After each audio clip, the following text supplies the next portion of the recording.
പക്ഷെ അത് ഏത് ശൈലിയാണ് ശരിക്കും അതിനകത്ത് എന്ന് നമുക്ക് ഡിഫറൻഷിയേറ്റ് ചെയ്യാൻ പറ്റുമോ? ശൈലി എന്ന് പറഞ്ഞാൽ ഇപ്പം നമ്മൾ ഒരു ഖവാലി, സൂഫിന്ന് എടുത്തു അതെ. കഴിയുമ്പം ഉം. സൂഫി മ്യൂസിക് ആയിക്കോട്ടെ, ഖവാലി സംഗീതം ആയിക്കോട്ടെ, എല്ലാത്തിനും അവർ കൈ തട്ടിക്കൊണ്ടാണ് അതെ. പാടുന്നത്. ഉം. അതൊരു പഴയ ശൈലിയാണ്. ഇപ്പം ക്ലാപ്പ് അടിച്ചുകൊണ്ട് പാടുക എന്നുള്ളത് അവരൊരു ശൈലി. ഒരാൾ മെയിൻ സിംഗിങ് ചെയ്യുന്ന സമയത്ത് ബാക്കിലൊരു 8 പേരിരുന്ന് അവർ ക്ലാപ്പ് ചെയ്തുകൊണ്ട് പാടുന്ന വെച്ചാൽ അപ്പം അങ്ങനെയാണ് ക്ലാപ്പ് എന്നുള്ളൊരു സംഭവത്തിലോട്ട് ഉം. വരുന്നത്. ഉം. അതിപ്പം കണ്ണാളനെ ആയാലും അങ്ങനെ ഒരുപാട് പാട്ടുകൾ അങ്ങനെ വന്നിട്ടുണ്ട്. ഉം. പഴയ കാലഘട്ടങ്ങളിലെ പാട്ടിലെല്ലാം ഉണ്ട്. ഇതിൽ അതൊരു ഡിഫറൻഷിയേറ്റ് ചെയ്യാൻ പറ്റില്ല. പക്ഷെ അതിന് നമ്മൾ കൊടുക്കുന്ന backing was something really new. കുറച്ചൊരു ഡബ് സ്റ്റെപ്പ് എന്ന് പറഞ്ഞിട്ടൊരു ഫോമാറ്റ് ഉണ്ട്. ഉം, കിഴക്ക് പൂക്കും മുറിക്കിനെന്തൊരു ചുകചുകപ്പാണി ഇഴത്ത നെഞ്ചും കരിക്കുമായി പറന്നു വന്നൊരു മാരൻ കുടിക്കും കണ്ണിൽ കനവുമായി തുഴഞ്ഞു വന്നൊരു തോഴൻ തോഴൻ എന്ന് പറഞ്ഞ സ്ഥലത്ത് ഉം. അതെ. ഇങ്ങനെ പോകുന്നത്. അതെ. അപ്പം അങ്ങനെയൊക്കെ പറയുമ്പം അന്നത്തെ ആ സമയത്ത് അങ്ങനെ ഒരു സംഭവം ഡിഫറെൻ്റ് ആയിട്ട് ചെയ്യുമ്പോൾ ചിലപ്പം മലയാളികൾ ഒരു പക്ഷേ ഇതെന്തേ കാണിച്ചു വെച്ചിരിക്കുന്നത്, അതെ. ഇതിൻ്റെ പിന്നിൽ ഇങ്ങനെയുള്ള തവള കരയുന്ന സൗണ്ടൊക്കെയാണ് ഇടുന്നത് എന്നുള്ള പല രീതിയിലുള്ള പ്രശ്നങ്ങൾ ഉണ്ടായേക്കാം. ഇപ്പോൾ ഈ പാട്ടിന് ഒരു തബലയും ഡോലക്കും വെച്ചൊരു ഹാർമോണിയം വെച്ച് പാടിയാലും ഇത് ഓക്കെയാണ്. ഉം. പക്ഷെ അതിൽ ടോട്ടലി ഡിഫറെൻറ്റ് സൗണ്ട് കൊണ്ടുവരണം എന്നുള്ളത് എൻ്റെ ഒരു വാശിയായിരുന്നു. ഉം. അതുപോലെ ഡിഫറെൻറ്റ് സൗണ്ട് വരിക മാത്രമല്ല, ശ്രേയാ ഘോഷാൽ അത് ഗംഭീരമായിട്ട് പാടുകയും ചെയ്തു. അത് പാടാൻ വളരെ കുറച്ച് സമയം എടുത്തിട്ടുള്ളൂ. ഉം. ശ്രേയജി പാടാനായിട്ട് ഒരു ഹാഫ് ആൻ അവർ 45 മിനിറ്റ്സ് അതിനോട് തീർന്നു പാട്ട്. മെലഡി കഴിഞ്ഞിട്ട് ആ പെരുക്കം ഉണ്ടല്ലോ. ആ ആ പെരുക്കം കഴിഞ്ഞിട്ട് ഇപ്പൊ കൽബിയിലെത്തി ആ എന്ന് പാടുമ്പോൾ കിട്ടേണ്ടവർക്കൊക്കെ ഹൈ കിട്ടുന്നുണ്ട്. അതെ. എന്നാൽ മെലഡിയുടെ സുഖം അതേപോലെ തന്നെ ഭയങ്കര രസമായിട്ടുള്ള സൗണ്ടിങ് ആണതിന്. ഞാനും എൻ്റെ എഞ്ചിനീയർ ബാലുവും കൂടിയാണ് ആദ്യം അതിൻ്റെ കൽബിലെത്തി എന്ന് പറഞ്ഞ ഒരു ലെയർ ഉം. പാടിയിരിക്കുന്നത്. പക്ഷെ എനിക്ക് ആ ഒരു ടെഞ്ച് കിട്ടുന്നുണ്ടായിരുന്നില്ല. ഉം. എന്താ പറയുക, ഒരു പക്ക ടിഞ്ചില്ല, ഒരു ഖവാലി ടിഞ്ച് കിട്ടുന്നില്ല. ഒരു സാബറി ബ്രദേഴ്സ് എന്ന് പറഞ്ഞിട്ട് ഒരു ബോംബെയിലുള്ള ഖവാലി സിംഗേഴ്സ് ഉണ്ട്. ആ. അവരെ കൊണ്ട് ഞാൻ അതിൻ്റെ മുകളിൽ പാടിപ്പിച്ചു. ഓ. ബോംബെ പോയിട്ട് ഓ. അവരുകൊണ്ട് അത് പാടിപ്പിച്ചു. അത് പാടി അത് കേട്ട് കഴിഞ്ഞപ്പം എനിക്ക് അതിനൊരു ഒരു നോർത്തി ടിഞ്ച് കിട്ടി. ഉം. അതിൽ മലയാളത്തിൻ്റെ ഉച്ചാരണം അവർക്ക് അത്ര കറക്റ്റ് ആയിരുന്നില്ല. എങ്കിലും ഞാനും ബാലുവും കൂടെ പാടുന്നുണ്ട് ആ ഒരു ടിഞ്ച് കിട്ടി. ഉം. അത് കഴിഞ്ഞ് അതും കഴിഞ്ഞ് തിരിച്ച് ചെന്നൈ സ്റ്റുഡിയോ വന്ന് ഞാൻ വീണ്ടും വർക്ക് ചെയ്തുകൊണ്ടിരിക്കുന്ന സമയത്ത് എനിക്ക് വീണ്ടും ആഗ്രഹമാണ്, ഇതൊരു കറക്റ്റ് ഫോർമാറ്റിലല്ല, ഞാൻ ഉദ്ദേശിക്കുന്ന ഒരു കൽബിലെത്തി ആ ഒരു ഫീൽ എനിക്ക് കിട്ടുന്നില്ല. ഉം. ഇതെല്ലാം ഉണ്ട്, കൽബിലെത്തി തന്നെയാണ് പാടുന്നത്, പക്ഷെ എനിക്ക് ആ ഫീൽ കറക്റ്റായിട്ട്. അപ്പോഴാണ് റക്കി ബാലം എന്ന് പറഞ്ഞിട്ട് റെയർ റഹ്മാൻ്റെ ഒരു അസോസിയേറ്റ് ഉണ്ട്. റക്കി ബാലം ഒരു ബീഹാറിയാണ് അദ്ദേഹം. എൻ്റെ ഫ്രണ്ട് കൂടിയാണ്. അപ്പോൾ അദ്ദേഹത്തിൻ്റെ കൂടെ ഞാൻ ഒരു ആൽബം ഒക്കെ പണ്ട് ചെയ്തിട്ടുണ്ട്. അപ്പോൾ അദ്ദേഹം ഇങ്ങനെ സ്റ്റുഡിയോ വന്നപ്പോൾ ഈ പാട്ട് കണ്ടിട്ട് കേൾപ്പിച്ചു. അപ്പോൾ എനിക്ക് ഭയങ്കര രസമുണ്ട്, ഭയങ്കര രസമുണ്ട്. അപ്പോൾ ഞാൻ റക്കിയപ്പോൾ ഇത്തിരി പാടും കൂടി ചെയ്യും, ഒരു ഉം. പ്രത്യേക ടോണാണ്. അപ്പോൾ അങ്ങനെ ഷാബറി ബ്രദേഴ്സ് 2 പേര് പാടി. ഉം. അതിൻ്റെ ഒപ്പം ഞാനും ബാലുവും കൂടി ചേർന്ന് പാടി. അതിനൊപ്പം റക്കി ബാലൻ എന്ന് പറഞ്ഞൊരു സിംഗറും കൂടി ഇതിൻ്റെ മുകളിൽ പാടിയപ്പോഴാണ് നിങ്ങളിപ്പോൾ കേൾക്കുന്ന കൽബിലെത്തി. ഓ. അത്രയും ആ കൽബിലെത്തിയതാ. കൽബിലെത്തിയിൽ അത്ര പണിയെടുത്തിട്ടുണ്ട്. അതെ. എന്നുവെച്ചാൽ എനിക്ക് വേണ്ട ഒരു പർട്ടിക്കുലർ പ്രൊണൗൺസിയേഷൻ ആയിക്കോട്ടെ, അല്ലെങ്കിൽ ഒരു നോർത്ത് ഇന്ത്യൻ ടിഞ്ച് ആയിക്കോട്ടെ, ഒരു ഖവാലിയുടെ ടോൺ ആയിക്കോട്ടെ, ഇത്ര പേര് പാടിയിട്ടുണ്ട് അതിൽ. ഉം. ഇതൊന്നും ആർക്കും അറിയില്ല. ആ. അതിൻ്റെ ഡയറക്ടർക്ക് പോലും അറിയില്ല. ഓ. ഇത്ര പേരെ കൊണ്ടാണ് ഈ കൽബിലെത്തിച്ചത്. കൽബിലെത്തിച്ചത്. പക്ഷെ ഞങ്ങളുടെ കൽബിലെത്തി. അതൊരു സന്തോഷം. അത് കൽബിൽ തീയായിട്ട് ഇപ്പോഴും ഉണ്ട്. അതെ. കൽബില് തീയായിട്ട് ഇപ്പോഴും ഉണ്ട്.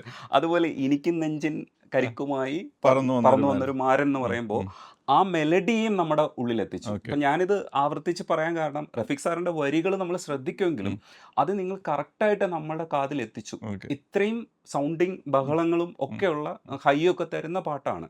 പക്ഷെ അതിനെ മെലഡി ഒട്ടും ചോരാതെ ചെയ്യാന്ന് പറഞ്ഞാൽ റിസ്ക് ആണ്. അത്രയും നന്നായിട്ട് ചെയ്തിട്ടുണ്ട്. ഓക്കെ. എനിക്കത് എങ്ങനെ അപ്രീഷിയേറ്റ് ചെയ്യണമെന്ന് അറിഞ്ഞുകൂടാ. ഇപ്പോഴും ഉള്ള കൽബിലെത്തിയിട്ടുള്ള പാട്ടൊരു ബെഞ്ച് മാർക്കാണ്. ഉം. അപ്പോൾ അതിനെ വെല്ലത്തക്ക രീതിയിൽ ഒരു പാട്ട്, ഒരു സൗണ്ടിങ് ആയിക്കോട്ടെ, എന്തായാലും ഞാനും കേട്ടിട്ടില്ല. ഉം. അപ്പം എനിക്കും അതിനപ്പുറത്തോട്ട് ചെയ്യണമെന്നുണ്ടെങ്കിൽ പോലും അതൊക്കെ വന്ന് സംഭവിക്കുന്നത് ഞാൻ പറഞ്ഞു, ഇതൊരു മാജിക്കാണ്. ആ, അത് വീണ്ടും ഇപ്പം നമ്മളെ കൊണ്ട് തന്നെ അതിനേക്കാളും നല്ലൊരു പാട്ടുണ്ടാക്കി കൊള്ളാൻ പറ്റുന്ന ഒരു നിർഭാഗ്യം നിയോഗം പോലെ ഇനിയും വരട്ടെ എന്ന് പ്രാർത്ഥിക്കാം. ബിഗ് ബി കിട്ടിയത് കൊണ്ടാണ് ശരിക്കും അൻവർ കിട്ടിയത്. അതെ. ബിഗ് ബിയുടെ ബാക്ക്ഗ്രൗണ്ട് സ്കോർ എന്ന് പറയുന്നത് ആ കാലഘട്ടത്തിൽ ആദ്യ ദിവസങ്ങളിൽ 15 ദിവസം ഈ ബിഗ് ബി ഗ്രിപ്പ് അടിച്ചില്ല. ആ ദിവസങ്ങളിലാണ് ഞാൻ കണ്ടത്. എൻ്റെ കൂടെയുള്ള എൻ്റെ ഒരു ഫ്രണ്ട് മാത്രം ചിരിക്കുന്നുണ്ടായിരുന്നു തിയേറ്ററിൽ. ബാക്കി ആർക്കും വർക്കൗട്ട് ആയില്ല. പക്ഷേ ഞങ്ങൾ പിന്നെ അത് ആവർത്തിച്ച് കണ്ട് അതിൻ്റെ ഓരോ ചെറിയ മ്യൂസിക് ബിറ്റും നമുക്കറിയാം. ഓക്കെ. ഓരോ നടത്തവും ഇല്ലേ, ലാഗ് വരാൻ സാധ്യതയുണ്ടെന്ന് പറഞ്ഞിരുന്ന, പക്ഷെ അത് സൗന്ദര്യമായിട്ട് നമ്മൾ കരുതിയതും ഈ ബാക്കിംഗ് ഉണ്ടായിരുന്നു. യോ ബിഗ് ബി, യോ ബിഗ് ബി, അതൊരു ബാക്ക്ഗ്രൗണ്ട് സ്കോറായിട്ട് അവസാനിച്ചേനെ. അതെ. പക്ഷെ അത് നമ്മളെ കൊണ്ട് ഏറ്റുപാടിപ്പിച്ചു. ഡയലോഗാണ് ആദ്യം ഹിറ്റായത്. പിന്നെ ഓരോ പീസും നമ്മൾ പറഞ്ഞു. ആദ്യം കിട്ടിയ പടങ്ങളിലൊന്നായതുകൊണ്ട് അതെ. എത്രത്തോളം സ്ട്രെയിൻ ചെയ്തിട്ടുണ്ട്? എനിക്ക് ആക്ച്വലി ബിഗ് ബി എന്ന് പറഞ്ഞ സിനിമ ചെയ്യാൻ എനിക്ക് സമയം കിട്ടിയിട്ടില്ല, ഉം. ഒന്നാമത്തെ കാര്യം. ആ, അന്ന് സാറിന്റെ കൂടെ ഔസേപ്പച്ചൻ സാറിന്റെ കൂടെ ഉണ്ടായിരുന്നു. ഞാൻ ഔസഫ് സാറിനോട് ആ, ഞാൻ ഔസഫൻ സാറ് പ്രാഞ്ചേട്ടൻ എന്ന് പറഞ്ഞ സിനിമ ചെയ്യുന്നതായിരിക്കും. ഞാൻ ഔസഫ് സാറിൻ്റെ അസോസിയേറ്റ് ആയിട്ട് കൂടെ ആ, ഉണ്ട്. ആ. ഞാൻ ഇൻഡിപെൻഡൻ്റ് ആയിട്ട് ചെയ്യാൻ തുടങ്ങിയതിന് ശേഷം കൂടും ഞാൻ പോലും ഞാൻ ഔസഫ് സാറിൻ്റെ കൂടെ തന്നെ വർക്ക് ചെയ്തിട്ടുണ്ടായിരുന്നു. ഒരേ കടലൊക്കെ ചെയ്യുമ്പോഴും അവിടെ അവിടെ ഉണ്ടായിരുന്നു. തന്നെ ഞാൻ അവിടെ കിടന്ന് ഞാൻ തന്നെ പ്രോഗ്രാം ചെയ്തിരിക്കും. ഉഫ്. ഓക്കെ, അതിൻ്റെ ജോലിയാണ് ഞാൻ പറഞ്ഞത്. അതെ. എൻ്റെ അന്നമാണ് ഉം, ഉം, ഓർഗനൈസേഷൻ ചെയ്യാൻ പറഞ്ഞത്. സോ ഒരേ കടലിൻ്റെ അതിൻ്റെ ബാക്കിംഗ് ഒക്കെ ഞാൻ തന്നെ ഉം, ചെയ്തിരിക്കും. ബിഗ് ബി എന്ന് പറയുമ്പോൾ എന്താ പറയുക, ടോട്ടലി ഒരു ന്യൂ 10 ദിവസമാണ് ആക്ച്വലി അതിൻ്റെ ബാക്ക്ഗ്രൗണ്ട് സ്കോറിന് എനിക്ക് കിട്ടിയത് ഉം, വർക്ക് ചെയ്യാനായിട്ട്. ഉം, 10 ദിവസം എന്ന് പറയുമ്പോൾ നമ്മളൊരു ഡു ഓർ ഡൈ കണ്ട സിറ്റുവേഷനാണ്.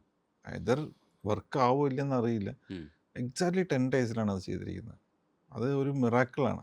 ഒരെണ്ണം സംഭവിക്കേണ്ടിയിരിക്കുന്നു, നിയോഗിക്കപ്പെട്ടിരിക്കുന്ന ഒരു സംഭവം പോലെ എനിക്ക് തോന്നി. ഉം, ഉം, അപ്പോൾ അങ്ങനെ ഇരിക്കുമ്പോൾ നമ്മൾ ചെയ്യുന്നതെല്ലാം കറക്റ്റായിട്ട് വന്ന് വീഴുന്നൊരു ഒരു ഉം, അനുഗ്രഹീതമായിട്ടുള്ള മൊമെൻറ്റ്, അല്ലെങ്കിൽ ബിഗ് ബി എന്ന് ഞാൻ തന്നെ ചെയ്തിരിക്കണം എന്ന് എവിടെയോ എഴുതപ്പെട്ടിരിക്കുന്ന പോലെ. അതിലിപ്പോൾ പറയുമ്പോൾ അധികം ഡയലോഗുകളൊന്നുമില്ല, പിന്നെ പ്ലെയിനായിട്ട് എടുത്തു പോകുന്നു.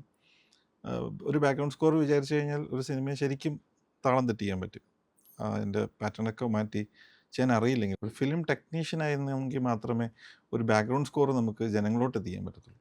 അല്ലെങ്കിൽ ഒരു മ്യൂസീഷ്യൻ്റെ കയ്യിൽ ഒരു ബാക്ക്ഗ്രൗണ്ട് സ്കോർ കൊടുത്തു കഴിഞ്ഞാൽ അത് വർക്കാവില്ല. കാരണം വെച്ചാൽ background score is completely techniques ആണ് നമ്മൾ ഉപയോഗിക്കുന്നത്. അതിൻ്റെ പൾസ്, അതിൻ്റെ കട്ട്സ്, അതിൻ്റെ മേക്കിംഗ്, ക്ലോസപ്പ് ഷോട്ട്സ്, പല പല കാര്യങ്ങളെല്ലാം കൂടി ചേർന്ന് ഒരു ഫിലിം മേക്കറും കൂടി ആയിരിക്കണം ഒരു ബാക്ക്ഗ്രൗണ്ട് സ്കോർ. എങ്കിൽ മാത്രം, അങ്ങനെ ഒരു മനസ്സുള്ളവർക്ക് മാത്രമേ, ഒരുപാട് സിനിമകൾ കണ്ടുള്ള അനുഭവങ്ങളും ചോദ്യങ്ങളും ഉത്തരങ്ങളും തേടുന്നിടത്താണ് നമ്മൾ ബാക്ക്ഗ്രൗണ്ട് സ്കോററായി മാറുന്നത്. ഉം, ഉം. അപ്പോൾ എൻ്റെ ഒരുപാട് ചോദ്യങ്ങൾക്ക് ഉത്തരം എനിക്ക് ബിഗ് ബി എന്ന് പറഞ്ഞ സിനിമ തന്നു. അപ്പോൾ അത് ചെയ്യാനുള്ള ഭാഗ്യമുണ്ടായി. അത് ലാസ്റ്റ് മൊമെൻറ്റിലാണ് ഞാൻ ആ പ്രോജക്റ്റിലോട്ട് കയറുന്നത്. അതിൻ്റെ മ്യൂസിക് എന്ന് പറഞ്ഞാൽ അതിൻ്റെ പാട്ടുകളെല്ലാം ചെയ്തിരിക്കുന്ന അൽഫോൺസ് ആണ്. അതിൻ്റെ ബാക്ക്ഗ്രൗണ്ട് സ്കോർ ലാസ്റ്റ് മിനിറ്റിലാണ് എന്നെ വിളിക്കുന്നത്. ഞാൻ പോയി എൻ്റെ കുട്ടൻ നമ്മുടെ ഉം, എടുത്തുകൊണ്ടിരിക്കുമ്പോൾ ഒരാൾ സൈഡിൽ കിടന്ന് ഉറങ്ങുന്നുണ്ട്. ഉം, നല്ല തടിച്ചൊരു മനുഷ്യൻ കട്ടിൽ കിടന്ന് ഉറങ്ങുന്നുണ്ട്. ഞാൻ ആ കട്ടിലിൽ പോയിരുന്നു. ഉം, ഞാൻ വിവേക് എന്നെ പടം കാണിച്ചിരുന്നു. പടം പാതിയൊക്കെ ഇപ്പോൾ അമൽ എണീറ്റു. അപ്പോൾ ആ അമൽ നേരിതാന്ന് എനിക്കറിയില്ല. മനസ്സിലായി. അതിന് മുമ്പ് ഞങ്ങൾക്ക് ഒരു പരിചയമില്ല. ആ, ഇതാണ് പടം, കണ്ടോളൂ എന്ന് പറഞ്ഞു. ഞാൻ കണ്ടു. അപ്പോൾ ഇത് പെട്ടെന്ന് ചെയ്തു തരില്ലെന്ന് ചോദിച്ചു. ഓക്കെ എന്ന് പറഞ്ഞു. ഞാനതായിട്ട് വണ്ടി കയറി ചെന്നൈയിലോട്ട്. അവിടെ പോയി അടുത്ത ദിവസം തന്നെ വർക്ക് തുടങ്ങി. ഉം, പിന്നെ അമലിനെ ഞാൻ ഇടയ്ക്ക് ഒരു പ്രാവശ്യം 1.5 പ്രാവശ്യം കണ്ടിട്ടുണ്ട്. സ്റ്റുഡിയോയിൽ വന്നൊന്ന് ചെക്ക് ചെയ്തിട്ട് പോയി. ഓക്കെ, ഇതൊക്കെ ഓക്കെ ആണെന്നൊക്കെ പറഞ്ഞ് പോയി. അതിനുശേഷം പിന്നെ റിലീസ് ചെയ്തിട്ടാണ് കാണുന്നത്. ഉം. അത്രേ ഉള്ളൂ കമ്മ്യൂണിക്കേഷൻ. ഉം. ഇതെല്ലാം സംഭവിക്കുന്നതാണ്. നമ്മൾ ഇതൊക്കെ ഒരു മാജിക്കാണ്. പക്ഷേ കട്ടൻ ചായക്ക് ഇത്ര മധുരവും മണവും ഒക്കെ കിട്ടിയതും അതും ഫൈസയും അവൻ്റെ അപ്പൂപ്പനും കൂടെയുള്ള വർത്താനവും ഒക്കെ നമ്മുടെ ഉള്ളിൽ ആ മണത്തോടു കൂടി എത്തിച്ചതാണ് ഉസ്താദ് ഹോട്ടൽ. ഇൻട്രോ വരുമ്പോൾ തന്നെ ഇപ്പോൾ സുബഹനല്ല സുബഹനൽ അവിടെയൊക്കെ നമ്മളിങ്ങനെ ആസ്വദിച്ചിങ്ങനെ പണ്ടാരം അടങ്ങാണെന്ന് അറിയില്ലേ. അപ്പോഴാണ് ഇടയ്ക്കിടയ്ക്ക് രസമുള്ള ചില ബിറ്റുകളൊക്കെ വരും. നമ്മൾ ആകെ പെട്ടിരിക്കുക ഇതിനകത്ത്. നിങ്ങൾ അറിഞ്ഞില്ല, ആസ്വദിച്ച് അതെ. പണ്ടാരടങ്ങി. നിങ്ങൾ ആസ്വദിക്കുന്നതിൻ്റെ ഒരു 1000 ഇരട്ടി ഞാൻ പണ്ടാരടങ്ങിയിട്ടാണ് ആ. ഉണ്ടാക്കുന്നത്. അതായത് ഒരു മനുഷ്യനെ കൊണ്ട് ഒരു സിനിമ ആസ്വദിക്കാൻ പറ്റുന്നതിൻ്റെ മാക്സിമത്തിൻ്റെ ഒരു തലത്തിൽ നിന്നാണ് എൻ്റെ ആ സിനിമയോടുള്ള ആസ്വാദനം തുടങ്ങുന്നത്. ഉം, ഉം, അത്രയും ഗംഭീരമായിട്ട് ഞാൻ ആസ്വദിച്ച് ചെയ്തൊരു സിനിമ അതിന് ശേഷം ഉണ്ടായിട്ടില്ല. ഉം.